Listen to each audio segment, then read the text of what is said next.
Lakini wale baby. Harusi, harusi. Alati lazi basi.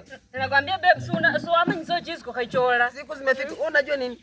Watu wa kijiji waliwa handle yani. Au mwambie sanya. Niaje? Poa.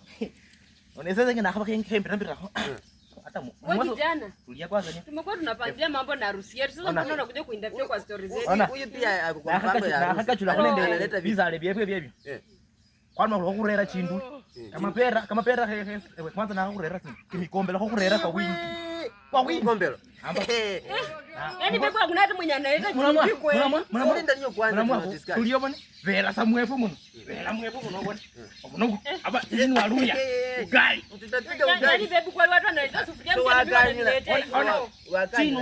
Wewe pesa ni yako kama unaoka nyinyi wawili. Alafu unajua nini? Unajua Peter wewe waje. Kadari hapo kwa na unajua babe, nilisikia story nyingine ati nyinyi kwa hii familia yenu ati mnagonganga msumari kwa masufuria ya ugali. Ati ndio joka ugali na tuesha wapi? Sasa usifanyie tabia. Na okay, ngoja kwanza. Si Peter kalisema kanaleta nini? Chinduli kama kunyaji. Kalisema tatu. Na wewe wa kwenu walisema analeta. Walisema ataleta kusemwa. Sasa unaona tuko sawa. Mungu mnaona mambo kote buli mu. Kucha kutehe kwanza. Sasa usanya. Sasa sasa kaje nandi wasungwa sana. Asante. Sawa.